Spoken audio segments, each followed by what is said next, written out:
മഴ ആരംഭിച്ചതിനൊപ്പം ജില്ലയിൽ പനിക്കണക്കും ഉയരുകയാണ്. കഴിഞ്ഞ 4 ദിവസത്തിനുള്ളിൽ ജില്ലയിലെ സർക്കാർ ആശുപത്രിയിൽ മാത്രം പനി ബാധിച്ച് ചികിത്സ തേടിയെത്തിയത് 978 പേരാണ്.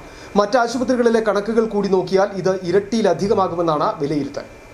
കഴിഞ്ഞ 4 ദിവസത്തിനിടെ 978 പേരാണ് ജില്ലയിലെ സർക്കാർ ആശുപത്രികളിൽ ചികിത്സ തേടിയെത്തിയത്.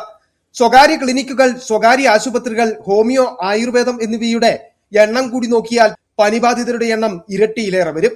കുട്ടികൾക്കിടയിലും വൈറൽ പനി വ്യാപനമുണ്ട്. പനി മാറിയാലും ദിവസങ്ങളോളം നീണ്ടു നിൽക്കുന്ന ചുമയും ക്ഷീണവും പലരെയും വലയ്ക്കുന്നുണ്ട്. പനി നിസ്സാരമായി കാണാതെ എത്രയും വേഗം ചികിത്സ തേടണമെന്നും സ്വയം ചികിത്സ പാടില്ലെന്നും ആരോഗ്യ വിദഗ്ധർ നിർദ്ദേശം നൽകുന്നു. വേനൽ മഴയ്ക്ക് പിന്നാലെ എലിപ്പനിയും ഡെങ്കിപ്പനിയും ജില്ലയിൽ പലയിടങ്ങളിലും റിപ്പോർട്ട് ചെയ്യുന്നുണ്ട്. ഈ മാസം 2 പേർക്ക് എലിപ്പനി സ്ഥിരീകരിച്ചു. രോഗലക്ഷണങ്ങളോടെ ചികിത്സയിൽ കഴിയുന്നവരുമുണ്ട്.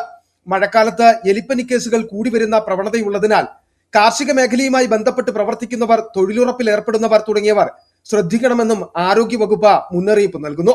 മലിനജലത്തിലും മറ്റും സമ്പർക്കമുള്ളവർ പനിലക്ഷണം ഉണ്ടെങ്കിൽ ഉടൻ ചികിത്സ തേടണം. എലിപ്പനിക്കെതിരെ ജാഗ്രത പാലിക്കണം. ആരോഗ്യ പ്രവർത്തകരുടെ നിർദ്ദേശാനുസരണം പ്രതിരോധ മരുന്നുകൾ കഴിക്കണമെന്നും ആരോഗ്യവകുപ്പ് നിർദ്ദേശിക്കുന്നു.